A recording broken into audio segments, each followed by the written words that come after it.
Welcome to Golden Audiobooks. Be sure to subscribe and let us know in the comments where you're watching from and what book you'd like to hear next. Your feedback means a lot for us.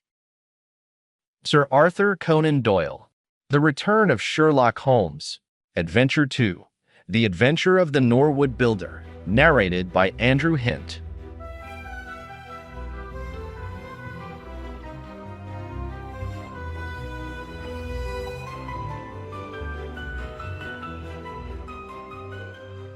From the point of view of the criminal expert, said Mr. Sherlock Holmes, London has become a singularly uninteresting city since the death of the late lamented Professor Moriarty.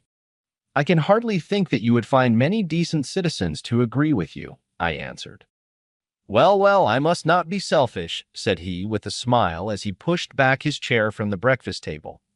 The community is certainly the gainer, and no one the loser save the poor out-of-work specialist whose occupation has gone. With that man in the field, one's morning paper presented infinite possibilities. Often it was only the smallest trace, Watson, the faintest indication, and yet it was enough to tell me that the great malignant brain was there, as the gentlest tremors of the edges of the web remind one of the foul spider which lurks in the center. Petty thefts, wanton assaults, purposeless outrage. To the man who held the clue, all could be worked into one connected whole. To the scientific student of the higher criminal world, no capital in Europe offered the advantages which London then possessed. But now, he shrugged his shoulders in humorous deprecation of the state of things which he had himself done so much to produce. At the time of which I speak, Holmes had been back for some months, and I, at his request, had sold my practice and returned to share the old quarters in Baker Street. A young doctor named Werner had purchased my small Kensington practice and given with astonishingly little demur the highest price that I ventured to ask, an incident which only explained itself some years later when I found that Werner was a distant relation of Holmes's and that it was my friend who had really found the money. Our months of partnership had not been so uneventful as he had stated, for I find on looking over my notes that this period includes the case of the papers of ex-President Murillo, and also the shocking affair of the Dutch steamship Friesland, which so nearly cost us both our lives. His cold and proud nature was always averse, however, to anything in the shape of public applause, and he bound me in the most stringent terms to say no further word of himself, his methods, or his successes, a prohibition which, as I have explained, has only now been removed. Mr. Sherlock Holmes was leaning back in his chair after his whimsical protest and was unfolding his morning paper in a leisurely fashion when our attention was arrested by a tremendous ring at the bell, followed immediately by a hollow drumming sound, as if someone were beating on the outer door with his fist. As it opened, there came a tumultuous rush into the hall, rapid feet clattered up the stair, and an instant later a wild-eyed and frantic young man, pale, disheveled, and palpitating, burst into the room. He looked from one to the other of us, and under our gaze of inquiry he became conscious that some apology was needed for this unceremonious entry. "I'm sorry, Mr. Holmes," he cried. "You mustn't blame me. I am nearly mad. Mr. Holmes, I am the unhappy John Hector McFarlane." He made the announcement as if the name alone would explain both his visit and its manner, but I could see by my companion's unresponsive face that it meant no more to him than to me. "Have a cigarette, Mr. McFarlane," said he, pushing his case across. "I am sure that with your symptoms, my friend Dr. Watson here would prescribe a sedative. The weather has been so very warm these last few days. Now, if you feel a little more composed, I should be glad if you would sit down in that chair and tell us very slowly and quietly who you are and what it is that you want. You mentioned your name as if I should recognize it, but I assure you that beyond the obvious facts that you are a bachelor, a solicitor, a Freemason, and an asthmatic, I know nothing whatever about you."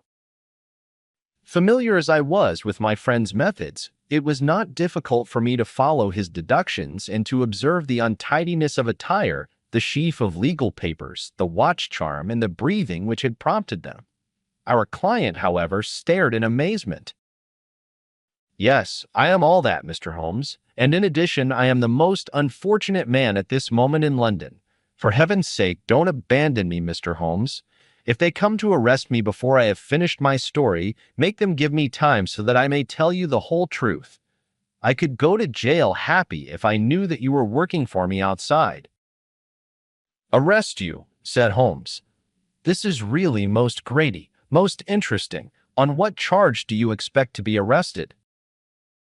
"Upon the charge of murdering Mr. Jonas Oldacre of Lower Norwood." My companion's expressive face showed a sympathy which was not, I am afraid, entirely unmixed with satisfaction. "Dear me," said he, "it was only this moment at breakfast that I was saying to my friend Dr. Watson that sensational cases had disappeared out of our papers."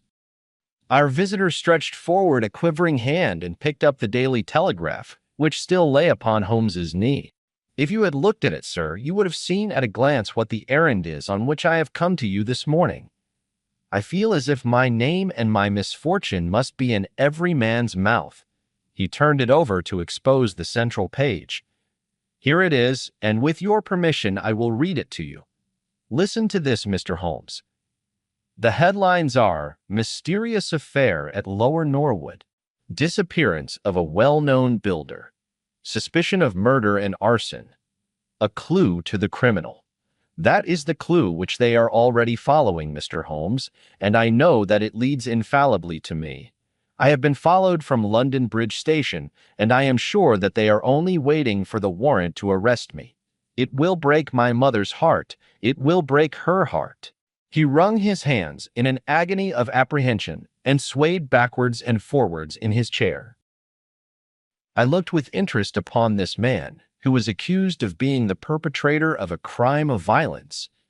He was flaxen-haired and handsome in a washed-out negative fashion, with frightened blue eyes and a clean-shaven face with a weak, sensitive mouth. His age may have been about 27, his dress and bearing that of a gentleman. From the pocket of his light summer overcoat protruded the bundle of endorsed papers which proclaimed his profession. "We must use what time we have," said Holmes. "Watson, would you have the kindness to take the paper and to read me the paragraph in question?" Underneath the vigorous headlines which our client had quoted, I read the following suggestive narrative. "Late last night, or early this morning, an incident occurred at Lower Norwood which points, it is feared, to a serious crime. Mr. Jonas Oldacre is a well-known resident of that suburb, where he has carried on his business as a builder for many years. Mr. Oldacre is a bachelor, 52 years of age, and lives in Deep Dean House, at the Sydenham end of the road of that name. He has had the reputation of being a man of eccentric habits, secretive and retiring. For some years he has practically withdrawn from the business, in which he is said to have amassed considerable wealth. A small timber yard still exists, however, at the back of the house, and last night about 12 o'clock, an alarm was given that one of the stacks was on fire. The engines were soon upon the spot, but the dry wood burned with great fury, and it was impossible to arrest the conflagration until the stack had been entirely consumed. Up to this point, the incident bore the appearance of an ordinary accident, but fresh indications seemed to point to serious crime. Surprise was expressed at the absence of the master of the establishment from the scene of the fire, and an inquiry followed, which showed that he had disappeared from the house. An examination of his room revealed that the bed had not been slept in, that a safe which stood in it was open, that a number of important papers were scattered about the room, and finally that there were signs of a murderous struggle, slight traces of blood being found within the room, and an oaken walking stick, which also showed stains of blood upon the handle. It is known that Mr. Jonas Oldacre had received a late visitor in his bedroom upon that night, and the stick found has been identified as the property of this person, who is a young London solicitor named John Hector McFarlane, junior partner of Graham and McFarlane of 426 Gresham Buildings, E.C. The police believe that they have evidence in their possession which supplies a very convincing motive for the crime, and altogether it cannot be doubted that sensational developments will follow. Later, it is rumored as we go to press that Mr. John Hector McFarlane has actually been arrested on the charge of the murder of Mr. Jonas Oldacre. It is at least certain that a warrant has been issued. There have been further and sinister developments in the investigation at Norwood. Besides the signs of a struggle in the room of the unfortunate builder, it is now known that the French windows of his bedroom, which is on the ground floor, were found to be open, that there were marks as if some bulky object had been dragged across to the woodpile, and finally, it is asserted that charred remains have been found among the charcoal ashes of the fire. The police theory is that a most sensational crime has been committed, that the victim was clubbed to death in his own bedroom, his papers rifled, and his dead body dragged across to the woodstack, which was then ignited so as to hide all traces of the crime. The conduct of the criminal investigation has been left in the experienced hands of Inspector Lestrade of Scotland Yard, who is following up the clues with his accustomed energy and sagacity. Sherlock Holmes listened with closed eyes and fingertips together to this remarkable account. "The case has certainly some points of interest," said he in his languid fashion. "May I ask, in the first place, Mr. McFarlane, how it is that you are still at liberty, since there appears to be enough evidence to justify your arrest?" "I live at Torrington Lodge, Blackheath, with my parents, Mr. Holmes, but last night, having to do business very late with Mr. Jonas Oldacre, I stayed at an hotel in Norwood, and came to my business from there. I knew nothing of this affair until I was in the train, when I read what you have just heard. I at once saw the horrible danger of my position, and I hurried to put the case into your hands. I have no doubt that I should have been arrested either at my city office or at my home. A man followed me from London Bridge Station, and I have no doubt— Great heaven, what is that?" It was a clang of the bell, followed instantly by heavy steps upon the stair. A moment later, our old friend Lestrade appeared in the doorway. Over his shoulder, I caught a glimpse of one or two uniformed policemen outside. "Mr. John Hector McFarlane," said Lestrade. Our unfortunate client rose with a ghastly face. "I arrest you for the willful murder of Mr. Jonas Oldacre of Lower Norwood." McFarlane turned to us with a gesture of despair and sank into his chair once more like one who is crushed. "One moment, Lestrade," said Holmes. "Half an hour more or less can make no difference to you, and the gentleman was about to give us an account of this very interesting affair, which might aid us in clearing it up." "I think there will be no difficulty in clearing it up," said Lestrade grimly. "Nonetheless, with your permission, I should be much interested to hear his account." "Well, Mr. Holmes, it is difficult for me to refuse you anything, for you have been of use to the force once or twice in the past, and we owe you a good turn at Scotland Yard," said Lestrade. "At the same time, I must remain with my prisoner, and I am bound to warn him that anything he may say will appear in evidence against him." "I wish nothing better," said our client.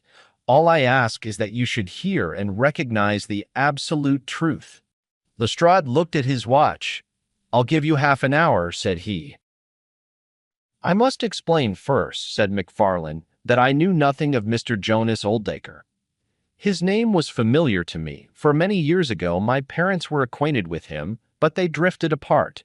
I was very much surprised, therefore, when yesterday, about 3 o'clock in the afternoon, he walked into my office in the city. But I was still more astonished when he told me the object of his visit. He had in his hand several sheets of a notebook covered with scribbled writing. Here they are, and he laid them on my table.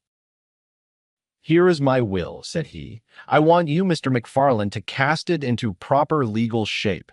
I will sit here while you do so."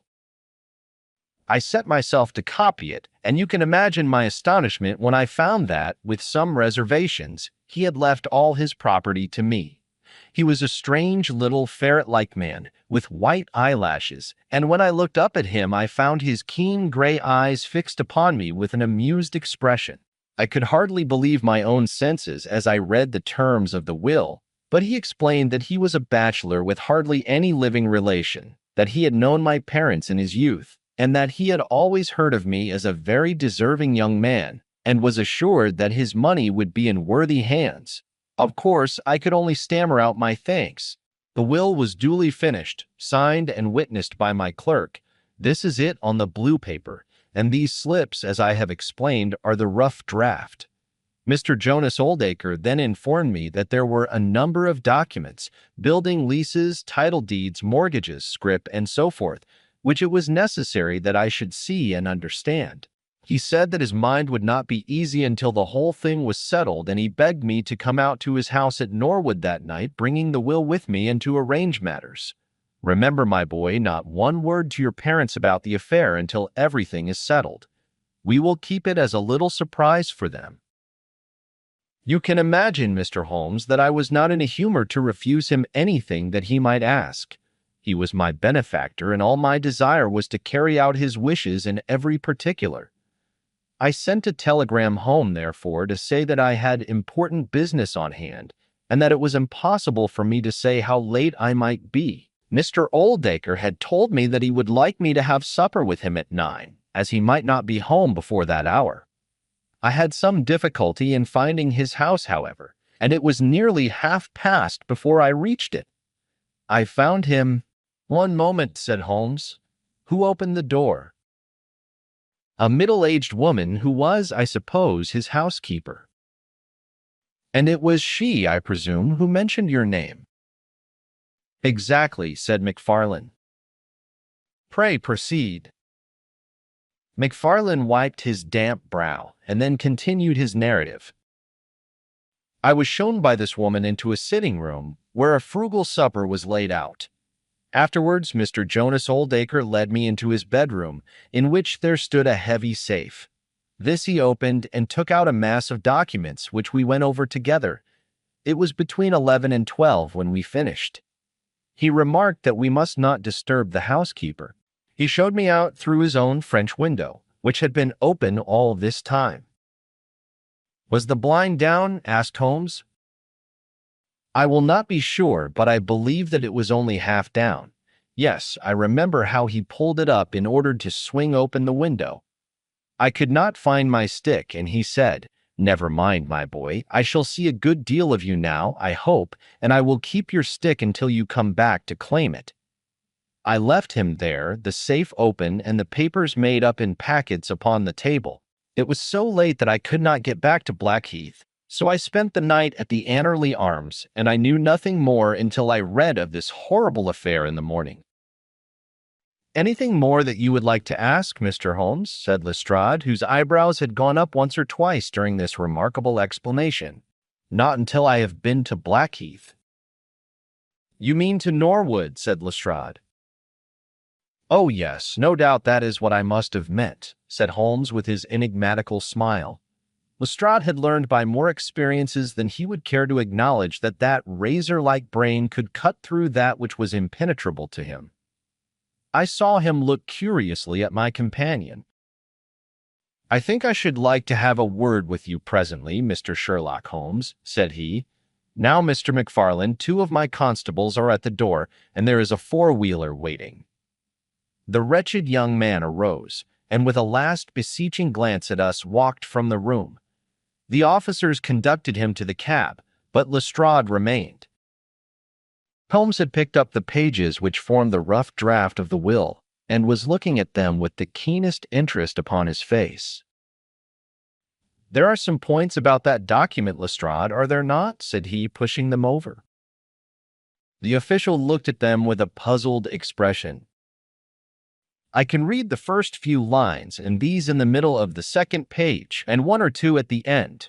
Those are as clear as print," said he, "but the writing in between is very bad, and there are 3 places where I cannot read it at all." "What do you make of that?" said Holmes.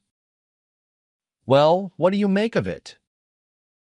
"That it was written in a train. The good writing represents stations, the bad writing movement, and the very bad writing passing over points. A scientific expert would pronounce at once that this was drawn up on a suburban line, since nowhere save in the immediate vicinity of a great city could there be so quick a succession of points. Granting that his whole journey was occupied in drawing up the will, then the train was an express, only stopping once between Norwood and London Bridge." Lestrade began to laugh. "You are too many for me when you begin to get on your theories, Mr. Holmes," said he. "How does this bear on the case?" "Well, It corroborates the young man's story to the extent that the will was drawn up by Jonas Oldacre in his journey yesterday. It is curious, is it not, that a man should draw up so important a document in so haphazard a fashion. It suggests that he did not think it was going to be of much practical importance. If a man drew up a will which he did not intend ever to be effective, he might do it so. Well, he drew up his own death warrant at the same time, said Lestrade. Oh, you think so? Don't you? Well, it is quite possible, but the case is not clear to me yet. Not clear. Well, if that isn't clear, what could be clear? Here is a young man who learns suddenly that if a certain older man dies, he will succeed to a fortune. What does he do? He says nothing to anyone, but he arranges that he shall go out on some pretext to see his client that night. He waits until the only other person in the house is in bed, and then in the solitude of a man's room he murders him, burns his body in the wood pile, and departs to a neighboring hotel. The bloodstains in the room and also on the stick are very slight. It is probable that he imagined his crime to be a bloodless one and hoped that if the body were consumed, it would hide all traces of the method of his death, traces which for some reason must have pointed to him. Is all this not obvious? It strikes me, my good Lestrade, as being just a trifle too obvious, said Holmes. You do not add imagination to your other great qualities, but if you could for one moment put yourself in the place of this young man, would you choose the very night after the will had been made to commit your crime? Would it not seem dangerous to you to make so very close a relation between the two incidents? Again, would you choose an occasion when you are known to be in the house, when a servant has let you in? And finally, would you take the great pains to conceal the body and yet leave your own stick as a sign that you were the criminal? Confess, Lestrade, that all this is very unlikely. As to the stick, Mr. Holmes, you know as well as I do that a criminal is often flurried and does things which a cool man would avoid. He was very likely afraid to go back to the room. Give me another theory that would fit the facts. I could very easily give you half a dozen, said Holmes. Here, for example, is a very possible and even probable one. I make you a free present of it. The older man is showing documents which are of evident value. A passing tramp sees them through the window, the blind of which is only half down. Exit the solicitor. Enter the tramp. He seizes a stick which he observes there, kills Oldacre, and departs after burning the body. Why should the tramp burn the body? For the matter of that, why should McFarlane? To hide some evidence. Possibly the tramp wanted to hide that any murder at all had been committed. And why did the tramp take nothing? Because they were papers that he could not negotiate. Lestrade shook his head, though it seemed to me that his manner was less absolutely assured than before. Well, Mr. Sherlock Holmes, you may look for your tramp, and while you are finding him, we will hold on to our man. The future will show which is right. Just notice this point, Mr. Holmes, that so far as we know, none of the papers were removed, and that the prisoner is the one man in the world who had no reason for removing them, since he was heir at law and would come into them in any case. My friend seemed struck by this remark. I don't mean to deny that the evidence is in some ways very strongly in favor of your theory, said he. I only wish to point out that there are other theories possible. As you say, the future will decide. Good morning. I dare say that in the course of the day I shall drop in at Norwood and see how you are getting on. When the detective departed, my friend rose and made his preparations for the day's work with the alert air of a man who has a congenial task before him. My first movement, Watson, said he as he bustled into his frock coat, must, as I said, be in the direction of Blackheath. And why not Norwood? Because we have in this case one singular incident coming close to the heels of another singular incident. The police are making the mistake of concentrating their attention upon the second, because it happens to be the one which is actually criminal. It is evident to me that the logical way to approach the case is to begin by trying to throw some light upon the first incident, the curious will so suddenly made and to so unexpected an heir. It may do something to simplify what followed. No, my dear fellow, I don't think you can help me. There is no prospect of danger, or I should not dream of stirring out without you. I trust that when I see you in the evening, I will be able to report that I have been able to do something for this unfortunate youngster who has thrown himself upon my protection. It was late when my friend returned, and I could see by a glance at his haggard and anxious face that the high hopes with which he had started had not been fulfilled. For an hour he droned away upon his violin, endeavoring to soothe his own ruffled spirits. At last he flung down the instrument and plunged into a detailed account of his misadventures. "It's all going wrong, Watson, all as wrong as it can go. I kept a bold face before Lestrade, but upon my soul, I believe that for once the fellow is on the right track and we are on the wrong.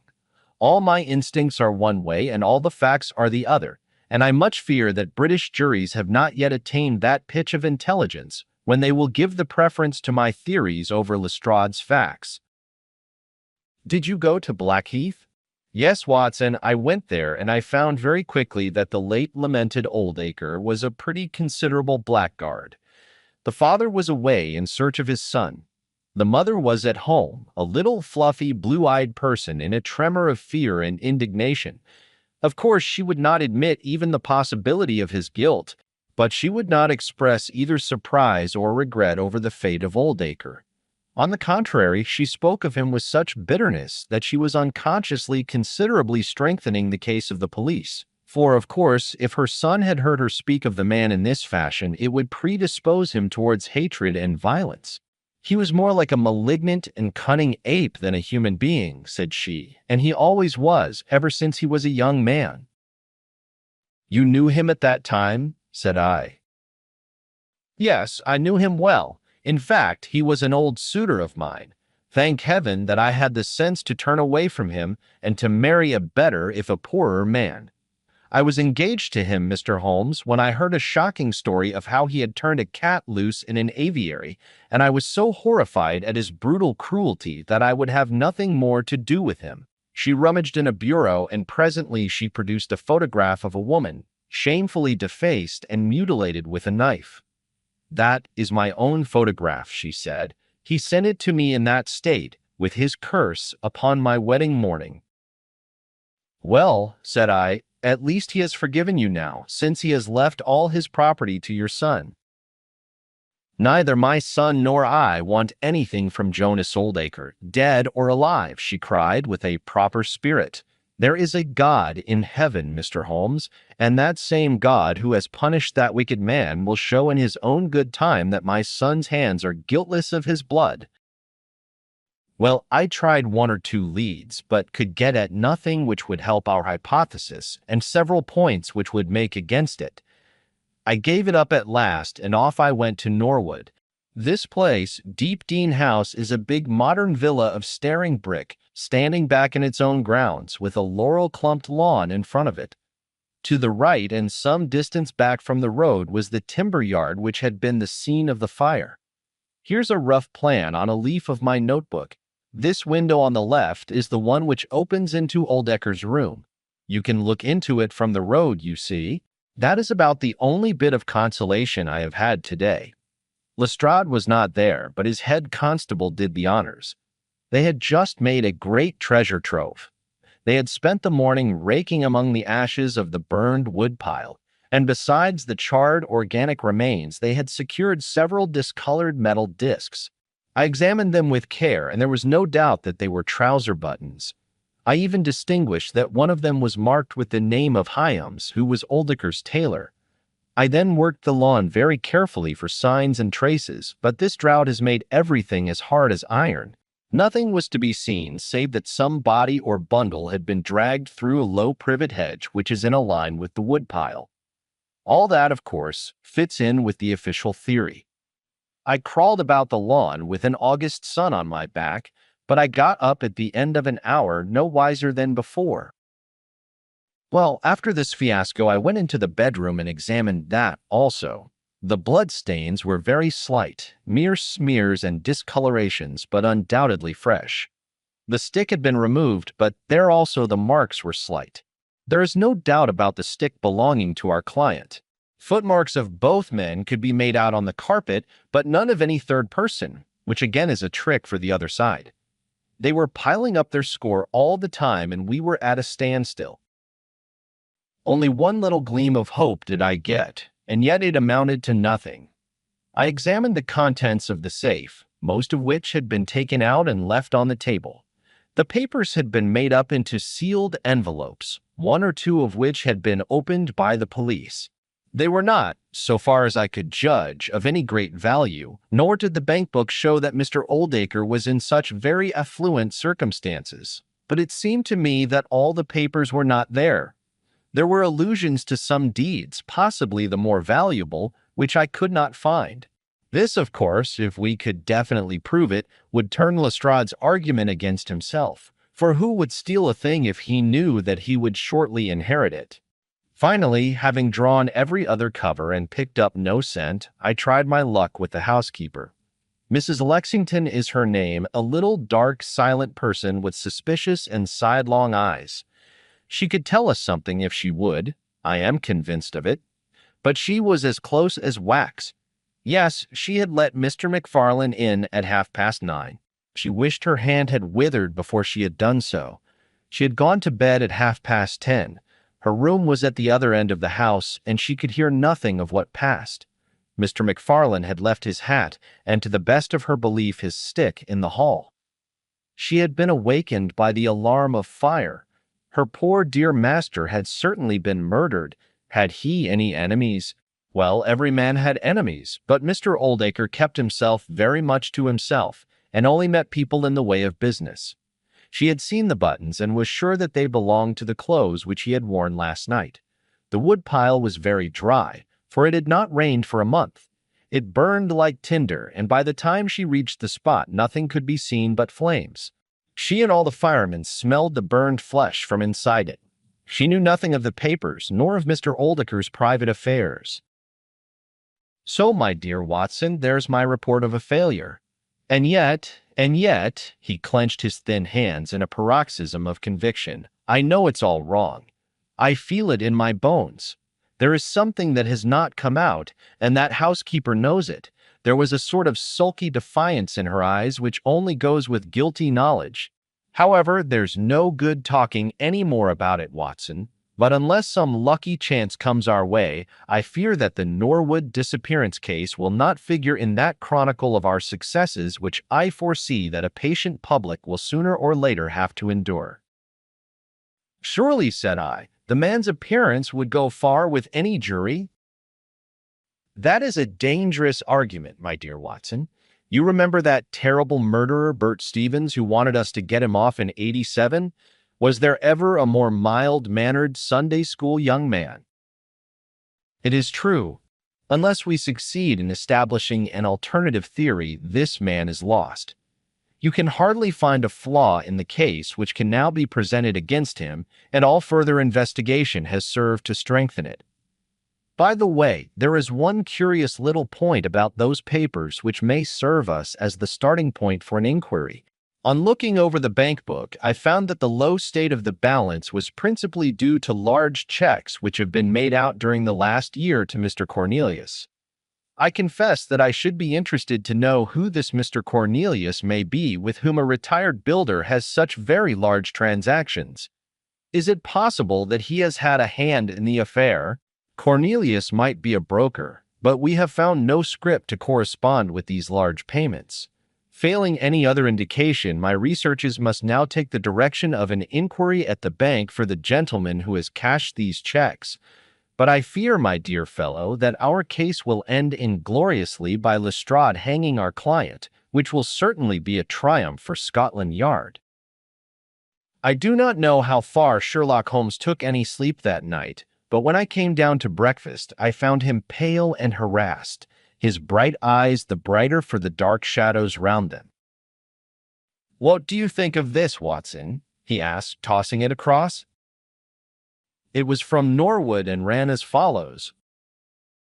Brought fresh evidence to hand. McFarlane's guilt definitely established. Advise you to abandon case. Lestrade. This sounds serious, said I. It is Lestrade's little cock-a-doodle of victory, Holmes answered with a bitter smile, and yet it may be premature to abandon the case. After all, important fresh evidence is a two-edged thing and may possibly cut in a very different direction to that which Lestrade imagines. Take your breakfast, Watson, and we will go out together and see what we can do.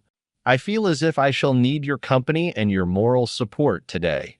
My friend had no breakfast himself, for it was one of his peculiarities that in his more intense moments he would permit himself no food, and I have known him presume upon his iron strength until he has fainted from pure inanition.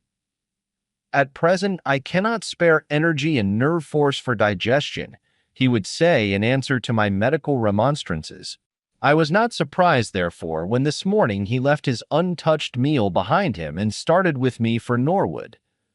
A crowd of morbid sightseers were still gathered round Deep Dean House, which was just such a suburban villa as I had pictured. Within the gates Lestrade met us, his face flushed with victory, his manner grossly triumphant. "Well, Mr. Holmes, have you proved us to be wrong yet? Have you found your tramp?" he cried. "I have formed no conclusion whatever," my companion answered. "But we formed ours yesterday, and now it proves to be correct, so you must acknowledge that we have been a little in front of you this time, Mr. Holmes." "You certainly have the air of something unusual having occurred," said Holmes. Lestrade laughed loudly. "You don't like being beaten any more than the rest of us do," said he. "A man can't expect always to have it his own way, can he, Dr. Watson? Step this way, if you please, gentlemen, and I think I can convince you once for all that it was John McFarlane who did this crime." He led us through the passage and out into a dark hall beyond. "This is where young McFarlane must have come out to get his hat after the crime was done," said he. "Now look at this." With dramatic suddenness he struck a match, and by its light exposed a stain of blood upon the whitewashed wall. As he held the match nearer, I saw that it was more than a stain. It was the well-marked print of a thumb. "Look at that with your magnifying glass, Mr. Holmes." "Yes, I am doing so." "You are aware that no two thumb marks are alike?" "I have heard something of the kind." "Well then, will you please compare that print with this wax impression of young McFarlane's right thumb taken by my orders this morning?" As he held the waxen print close to the bloodstain, it did not take a magnifying glass to see that the two were undoubtedly from the same thumb. It was evident to me that our unfortunate client was lost. "That is final," said Lestrade. "Yes, that is final," I involuntarily echoed. "It is final," said Holmes. Something in his tone caught my ear, and I turned to look at him. An extraordinary change had come over his face. It was writhing with inward merriment. His two eyes were shining like stars. It seemed to me that he was making desperate efforts to restrain a convulsive attack of laughter. Dear me, he said at last. "Well now, who would have thought it? And how deceptive appearances may be, to be sure. Such a nice young man to look at. It is a lesson to us not to trust our own judgment, is it not, Lestrade?" "Yes, some of us are a little too much inclined to be cocksure, Mr. Holmes," said Lestrade. The man's insolence was maddening, but we could not resent it. What a providential thing that this young man should press his right thumb against the wall in taking his hat from the peg. Such a very natural action, too, if you come to think of it. Holmes was outwardly calm, but his whole body gave a wriggle of suppressed excitement as he spoke. "By the way, Lestrade, who made this remarkable discovery?" "It was the housekeeper, Mrs. Lexington, who drew the night constable's attention to it." "Where was the night constable?" "He remained on guard in the bedroom where the crime was committed, so as to see that nothing was touched." But why didn't the police see this mark yesterday? Well, we had no particular reason to make a careful examination of the hall. Besides, it's not in a very prominent place, as you see. No, no, of course not. I suppose there is no doubt that the mark was there yesterday. Lestrade looked at Holmes as if he thought he was going out of his mind. I confess that I was myself surprised both at his hilarious manner and at his rather wild observation. I don't know whether you think that McFarlane came out of jail in the dead of the night in order to strengthen the evidence against himself, said Lestrade. I leave it to any expert in the world whether that is not the mark of his thumb. It is unquestionably the mark of his thumb. There, that's enough, said Lestrade.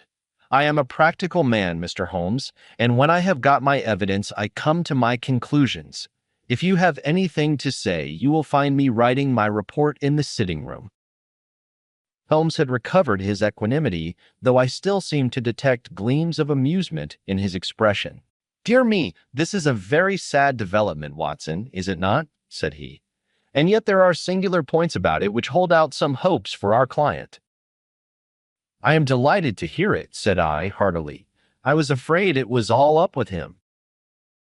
I would hardly go so far as to say that, my dear Watson. The fact is that there is one really serious flaw in this evidence to which our friend attaches so much importance. Indeed, Holmes, what is it? Only this, that I know that mark was not there when I examined the hall yesterday. And now, Watson, let us have a little stroll round in the sunshine. With a confused brain, but with a heart into which some warmth of hope was returning, I accompanied my friend in a walk round the garden. Holmes took each face of the house in turn and examined it with great interest. He then led the way inside and went over the whole building from basement to attics. Most of the rooms were unfurnished, but nonetheless Holmes inspected them all minutely. Finally, on the top corridor, which ran outside 3 untenanted bedrooms, he again was seized with a spasm of merriment. There are really some very unique features about this case, Watson, said he. I think it is time now that we took our friend Lestrade into our confidence. He has had his little smile at our expense, and perhaps we may do as much by him if my reading of this problem proves to be correct. Yes, I think I see how we should approach it. The Scotland Yard inspector was still writing in the parlor when Holmes interrupted him. I understood that you were writing a report of this case, said he. So I am. Don't you think it may be a little premature? I can't help thinking that your evidence is not complete. Lestrade knew my friend too well to disregard his words. He laid down his pen and looked curiously at him. What do you mean, Mr. Holmes? Only that there is an important witness whom you have not seen. Can you produce him? I think I can. Then do so. I will do my best. How many constables have you? There are 3 within call. Excellent, said Holmes. May I ask if they are all large, able-bodied men with powerful voices? I have no doubt they are, though I fail to see what their voices have to do with it. Perhaps I can help you to see that, and 1 or 2 other things as well, said Holmes. Kindly summon your men, and I will try. 5 minutes later, 3 policemen had assembled in the hall. In the outhouse you will find a considerable quantity of straw, said Holmes. I will ask you to carry in 2 bundles of it. I think it will be of the greatest assistance in producing the witness whom I require. Thank you very much. I believe you have some matches in your pocket, Watson. Now, Mr. Lestrade, I will ask you all to accompany me to the top landing. As I have said, there was a broad corridor there, which ran outside 3 empty bedrooms. At one end of the corridor, we were all marshaled by Sherlock Holmes, the constables grinning and Lestrade staring at my friend with amazement, expectation, and derision chasing each other across his features. Holmes stood before us with the air of a conjurer who is performing a trick. Would you kindly send one of your constables for 2 buckets of water? Put the straw on the floor here, free from the wall on either side. Now I think that we are all ready." Lestrade's face had begun to grow red and angry. "I don't know whether you are playing a game with us, Mr. Sherlock Holmes," said he. "If you know anything, you can surely say it without all this tomfoolery." "I assure you, my good Lestrade, that I have an excellent reason for everything that I do. You may possibly remember that you chaffed me a little some hours ago, when the sun seemed on your side of the hedge, so you must not grudge me a little pomp and ceremony now. Might I ask you, Watson, to open that window, and then to put a match to the edge of the straw?" I did so, and driven by the draught, a coil of gray smoke swirled down the corridor, while the dry straw crackled and flamed. "Now we must see if we can find this witness for you, Lestrade. Might I ask you all to join in the cry of fire? Now then, 1, 2, 3. "Fire!" we all yelled. "Thank you. I will trouble you once again." "Fire!" "Just once more, gentlemen, and all together." "Fire!" The shout must have rung over Norwood. It had hardly died away when an amazing thing happened. A door suddenly flew open out of what appeared to be solid wall at the end of the corridor, and a little wizened man darted out of it like a rabbit out of its burrow. "Capital," said Holmes calmly. "Watson, a bucket of water over the straw. That will do. Lestrade, allow me to present you with your principal missing witness, Mr. Jonas Oldacre." The detective stared at the newcomer with blank amazement. The latter was blinking in the bright light of the corridor and peering at us and at the smoldering fire. It was an odious face, crafty, vicious, malignant, with shifty, light gray eyes and white eyelashes. "What's this, then?" said Lestrade at last. "What have you been doing all this time, eh?" Oldacre gave an uneasy laugh, shrinking back from the furious red face of the angry detective. "I have done no harm." "No harm? You have done your best to get an innocent man hanged. If it wasn't for this gentleman here, I am not sure that you would not have succeeded." The wretched creature began to whimper. "I am sure, sir, it was only my practical joke." "Oh, a joke, was it? You won't find the laugh on your side, I promise you. Take him down and keep him in the sitting room until I come. Mr. Holmes," he continued when they had gone, "I could not speak before the constables, but I don't mind saying in the presence of Dr. Watson that this is the brightest thing that you have done yet, though it is a mystery to me how you did it. You have saved an innocent man's life, and you have prevented a very grave scandal, which would have ruined my reputation in the force." Holmes smiled and clapped Lestrade upon the shoulder. "Instead of being ruined, my good sir, you will find that your reputation has been enormously enhanced. Just make a few alterations in that report which you are writing, and they will understand how hard it is to throw dust in the eyes of Inspector Lestrade. And you don't want your name to appear." "Not at all. The work is its own reward. Perhaps I shall get the credit also at some distant day when I permit my zealous historian to lay out his foolscap once more. Eh, Watson? Well, now let us see where this rat has been lurking." A lath and plaster partition had been run across the passage 6 feet from the end, with a door cunningly concealed in it. It was lit within by slits under the eaves. A few articles of furniture and a supply of food and water were within, together with a number of books and papers. "There's the advantage of being a builder," said Holmes as we came out. He was able to fix up his own little hiding place without any confederate, save of course that precious housekeeper of his, whom I should lose no time in adding to your bag, Lestrade. "I'll take your advice. But how did you know of this place, Mr. Holmes?" "I made up my mind that the fellow was in hiding in the house. When I paced one corridor and found it 6 feet shorter than the corresponding one below, it was pretty clear where he was. I thought he had not the nerve to lie quiet before an alarm of fire. We could, of course, have gone in and taken him, but it amused me to make him reveal himself. Besides, I owed you a little mystification, Lestrade, for your chaff in the morning." "Well, sir, you certainly got equal with me on that. But how in the world did you know that he was in the house at all?" "The thumb mark, Lestrade. You said it was final, and so it was, in a very different sense. I knew it had not been there the day before. I pay a good deal of attention to matters of detail, as you may have observed, and I had examined the hall and was sure that the wall was clear. Therefore it had been put on during the night." "But how?" "Very simply. When those packets were sealed up, Jonas Oldacre got McFarlane to secure one of the seals by putting his thumb upon the soft wax. It would be done so quickly and so naturally that I dare say the young man himself has no recollection of it. Very likely it just so happened, and Oldacre had himself no notion of the use he would put it to.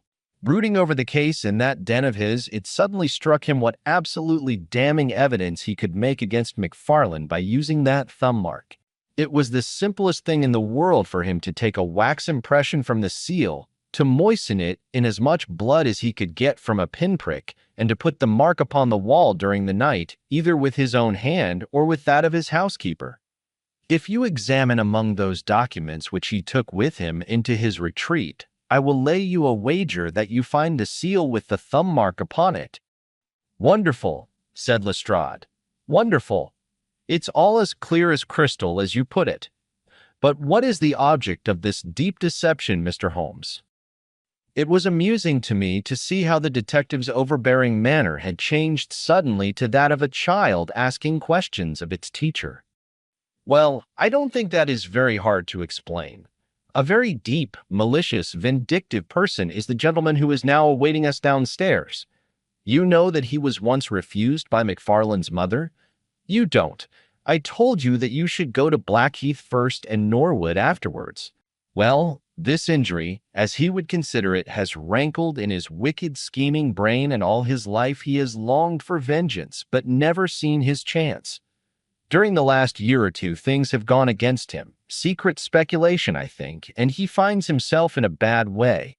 He determines to swindle his creditors, and for this purpose he pays large checks to a certain Mr. Cornelius, who is, I imagine, himself under another name. I have not traced these checks yet, but I have no doubt that they were banked under that name at some provincial town where Oldacre from time to time led a double existence. He intended to change his name altogether, draw this money, and vanish, starting life again elsewhere. Well, that's likely enough. It would strike him that in disappearing he might throw all pursuit off his track, and at the same time have an ample and crushing revenge upon his old sweetheart, if he could give the impression that he had been murdered by her only child. It was a masterpiece of villainy, and he carried it out like a master. The idea of the will, which would give an obvious motive for the crime, the secret visit unknown to his own parents, the retention of the stick, the blood, and the animal remains and buttons in the woodpile, all were admirable. It was a net from which it seemed to me a few hours ago that there was no possible escape. But he had not that supreme gift of the artist, the knowledge of when to stop. He wished to improve that which was already perfect, to draw the rope tighter yet round the neck of his unfortunate victim, and so he ruined all. Let us descend, Lestrade. There are just one or two questions that I would ask him." The malignant creature was seated in his own parlor with a policeman upon each side of him. "It was a joke, my good sir, a practical joke, nothing more," he whined incessantly. "I assure you, sir, that I simply concealed myself in order to see the effect of my disappearance, and I am sure that you would not be so unjust as to imagine that I would have allowed any harm to befall poor young Mr. McFarlane." "That's for a jury to decide," said Lestrade. "Anyhow, we shall have you on a charge of conspiracy, if not for attempted murder. And you'll probably find that your creditors will impound the banking account of Mr. Cornelius," said Holmes. The little man started and turned his malignant eyes upon my friend. "I have to thank you for a good deal," said he. "Perhaps I'll pay my debt some day." Holmes smiled indulgently. I fancy that for some few years you will find your time very fully occupied, said he. By the way, what was it you put into the woodpile besides your old trousers? A dead dog, or rabbits, or what? You won't tell? Dear me, how very unkind of you. Well, I dare say that a couple of rabbits would account both for the blood and for the charred ashes. If ever you write an account, Watson, you can make rabbits serve your turn.